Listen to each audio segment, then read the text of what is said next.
Baik, bismillahirrahmanirrahim. Assalamualaikum warahmatullahi wabarakatuh. Sebelumnya, perkenalkan nama saya Cindy Aulia dengan NIM 23042218. Kali ini, dalam video ini, saya akan membahas tentang sumber-sumber hukum administrasi negara. Dalam pembahasan kali ini, saya membagi menjadi 4 poin, yaitu yang pertama pengertian sumber hukum, yang kedua sumber-sumber hukum formil, yang ketiga sumber-sumber hukum material, dan yang terakhir contoh kasus terkait sumber-sumber hukum tersebut. Langsung saja kita memasuki materi pertama, yaitu pengertian sumber hukum. Pada umumnya, sumber hukum adalah segala sesuatu yang dapat menimbulkan aturan hukum, serta tempat ditemukannya aturan hukum. Menurut Ridwan, setiap orang memandang hukum dan sumber hukum secara berbeda-beda, sesuai dengan kecenderungan dan latar belakang pendidikan dan keilmuannya. Sementara menurut Sudikno Mertokusumo, kata sumber hukum sering digunakan dalam beberapa arti, yaitu sebagai asas hukum, sebagai penunjuk hukum terdahulu, sebagai sumber berlakunya, sebagai sumber dari mana kita dapat mengenai hukum, dan sebagai sumber terjadinya hukum. Adapun pengertian sumber hukum menurut para ahli, yang pertama yaitu Van Apeldoorn. Menurutnya, sumber hukum adalah tempat atau asal-usul dari mana suatu hukum diperoleh.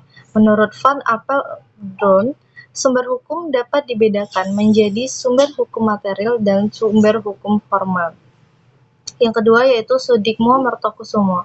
Sumber hukum adalah segala sesuatu yang menimbulkan aturan-aturan yang bersifat memaksa, sehingga jika dilanggar akan mengakibatkan sanksi yang tegas. Yang ketiga yaitu menurut Austin. Menurut Austin, hukum merupakan perintah dari yang berdaulat kepada yang diperintah dan disertai dengan ancaman sanksi jika tidak dipatuhi. Oleh karena itu, sumber hukum menurut Austin adalah otoritas yang berdaulat yang mengeluarkan perintah tersebut. Yang terakhir yaitu menurut Thomas Aquinas. Aquinas melihat hukum berasal dari hukum ilahi atau hukum alam yang disebut dengan natural law, yang merupakan kehendak Tuhan yang diwahyukan kepada manusia. Secara umum, sumber hukum dibagi menjadi dua bentuk, yaitu sumber hukum formil dan sumber hukum material. Sumber hukum formil adalah sumber-sumber hukum yang telah memiliki bentuk sebagai kaidah hukum, sementara sumber hukum material adalah sumber-sumber hukum yang belum memiliki bentuk bentuk untuk dikatakan sebagai kaidah hukum, tetapi digunakan dalam praktik sebagai sumber hukum.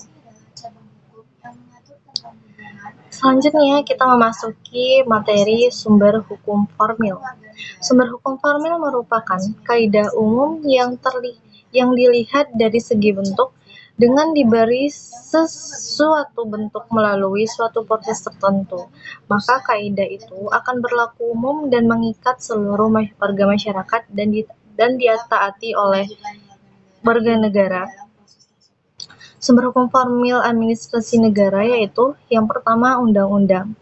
Pasal 3 ayat 1 Undang-Undang RI Nomor 12 Tahun 2011 menyatakan Undang-Undang Dasar Negara Republik Indonesia tahun 1945 merupakan hukum dasar dalam peraturan perundang-undangan di Indonesia. Yang dimaksudkan dengan undang-undang dalam arti material meliputi semua peraturan perundang-undangan yang tertuang dalam TAP MPRS nomor 20 MPRS 1966 sebagaimana telah disempurnakan dengan TAP MPR nomor 11 tahun 2000 mengenai sumber hukum dan tata urutan peraturan perundang-undangan.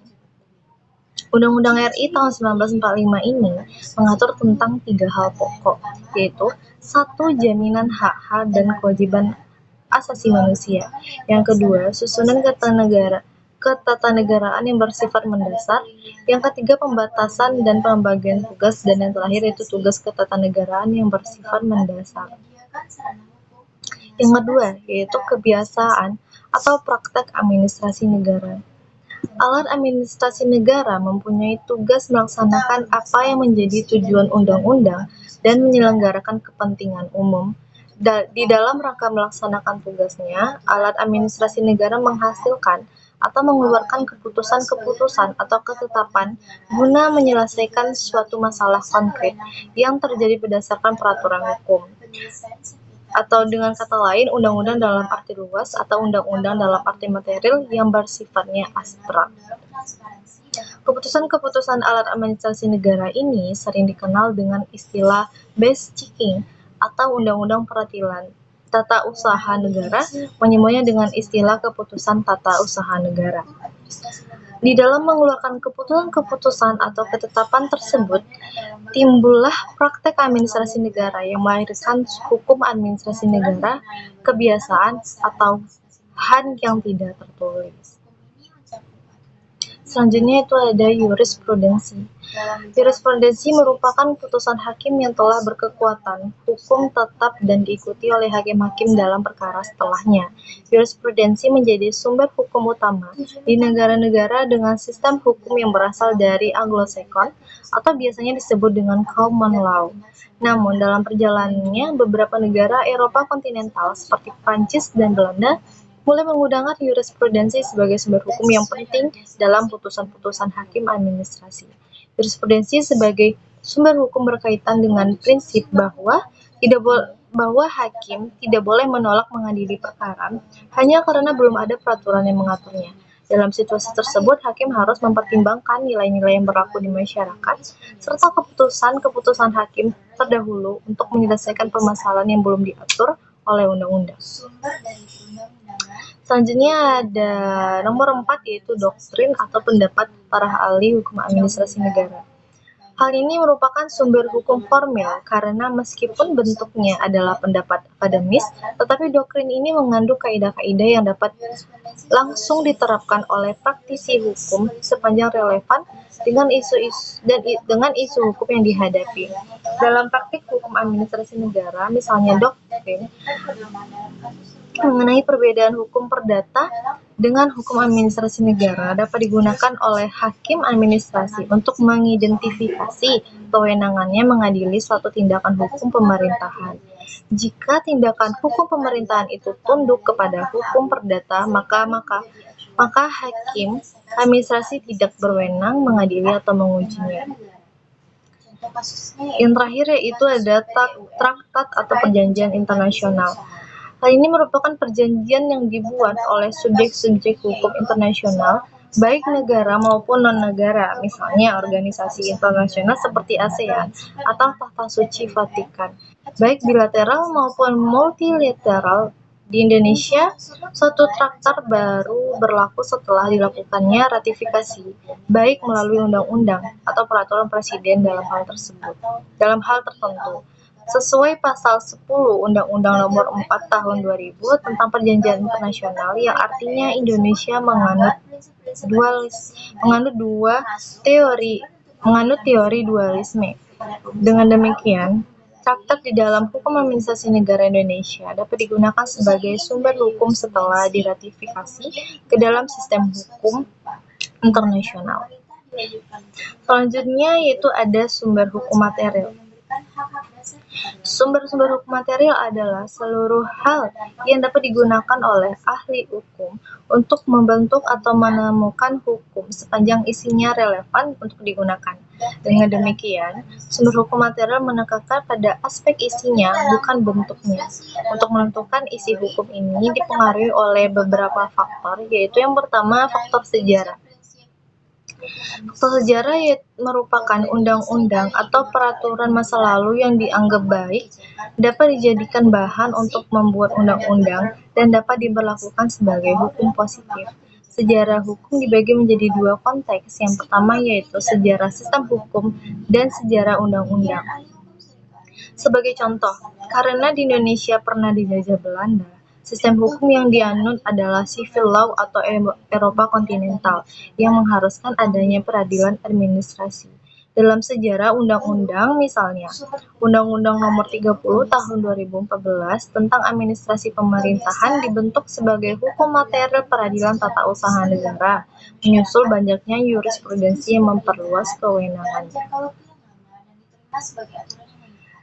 Yang nomor dua yaitu faktor sosiologis, meliputi seluruh masyarakat dan lembaga-lembaga yang ada di dalam masyarakat. Kegiatan-kegiatan yang terjadi di dalam masyarakat dapat dijadikan bahan untuk membuat hukum, dengan kata lain sesuai dengan perasaan hukum masyarakat, misalnya dalam keadaan pandangan masyarakat dari segi sosial, ekonomi, budaya, agama, dan psikologis.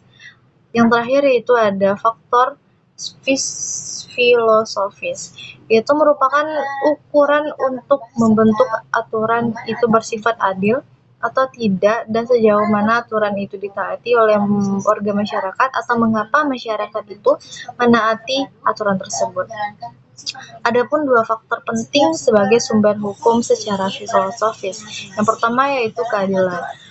Hukum dimaksudkan untuk menciptakan keadilan, sehingga hal yang dianggap adil secara filosofis menjadi sumber hukum material. Dan yang kedua yaitu ketaatan terhadap hukum. Hukum dibuat untuk ditaati, sehingga dalam pembentukannya perlu memperhatikan faktor-faktor yang mendukung ketaatan, seperti kekuasaan pengusaha dan kesadaran hukum masyarakat. Nah, adapun contoh kasus terkait dengan sumber-sumber hukum tersebut, yaitu kasus pelanggaran administrasi pengguna dana kampanye pada pemilu 2024 yang lalu. Sejumlah partai politik dilaporkan melanggarkan aturan terkait pelaporan dana kampanye. Mereka dianggap tidak transparan dalam menyampaikan laporan keuangan. Meski tenggat waktu pelaporan sesuai Undang-Undang Pelipu telah lewat, 18 partai belum menyerahkan laporan yang lengkap. Selain itu, formulir laporan yang disediakan KPU untuk publik tidak menampilkan informasi terperinci. Padahal KPU memiliki mandat konstitusional untuk memastikan seluruh tahapan pemilu, terutama terkait pendanaan, berlangsung secara akuntabel. Pusat Pelaporan dan Analisis Transaksi Keuangan atau PPATK menemukan adanya transaksi janggal di 21 rekening bendahara partai politik, baik di level pengurusan maupun baik di pengurus pusat maupun pengurus di daerah. Dugaan dana janggal pemilu tersebut sebagian berasal dari perusahaan cangkang luar negeri, sekitar 30% dari angka 195 miliar, setara dengan 58 miliar berasal dari perusahaan cangkang.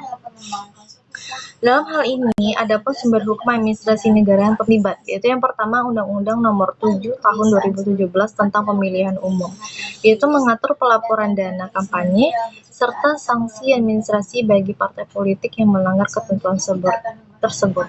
Yang kedua yaitu Peraturan KPU tentang pelaporan dana kampanye, yaitu memberikan pedoman bagi partai politik dan calon peserta pemilu terkait pelaporan dana kampanye, termasuk sumber sumbangan yang sah dan batasan penggunaan dana. Yang ketiga yaitu Peraturan Bawaslu, yaitu mengatur prosedur pengawasan dan pelaporan pelanggaran administrasi terkait dana kampanyenya, serta mekanisme penindakan terhadap pelanggar. Yang terakhir yaitu jurisprudensi, yaitu putusan Bawaslu atau pengadilan terkait pelanggaran serupa pada pemilu sebelumnya bisa menjadi referensi dalam penegakan hukum administrasi pemilu.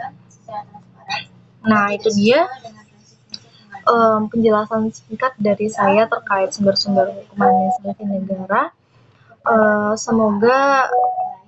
Semoga teman-teman, semoga rekan-rekan dapat memahami pembahasan singkat dari saya.